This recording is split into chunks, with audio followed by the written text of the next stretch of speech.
So we'll start with Gail for Sky Sports News.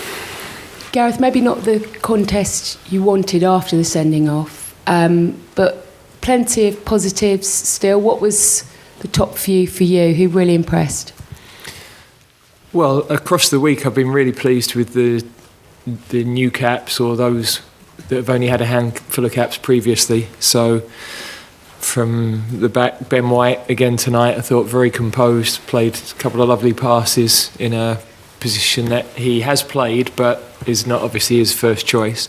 So I think across the two games he's done really well.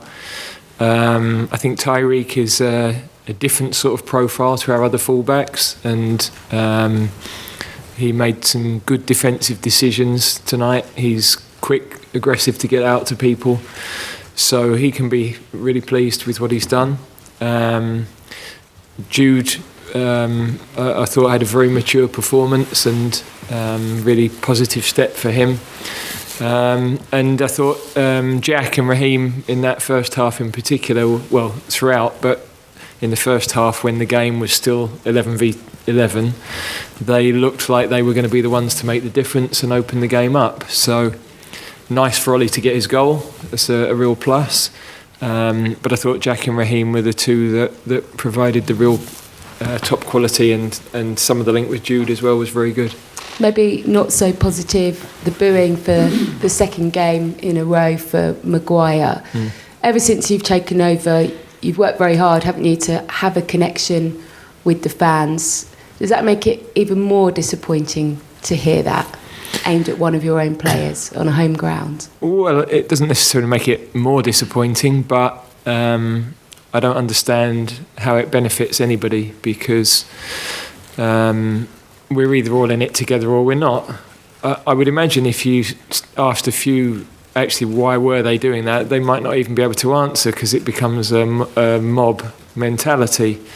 And of course, at one end of the ground, we've got a hardcore section of fans who are playing his song and trying to get his name sung. So, I'm very aware it's not everybody, but we're either all in this together or we're not. And don't think for 1 minute the other players won't be looking at that thinking that could be me one day. And that's been one of the problems with playing for England. Players have thought, do I want to go? Because when it turns a little bit difficult, then the crowd are going to turn on me. And that happened with John Barnes here, and that happened with Ashley Cole a couple of times. It happened with Raheem. Now Harry. They're all outstanding players. And so how that is going to benefit anybody, I really don't understand. And we're united as a team.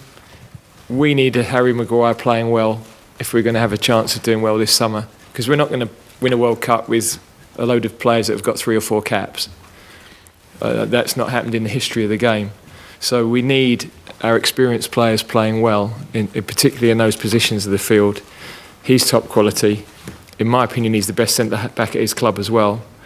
And where this is all starting or being fed, I'm not sure, but it's ludicrous. It's almost like every time he steps on a football pitch, every action is analysed to death. I can't remember a player having that sort of spotlight on them at any point.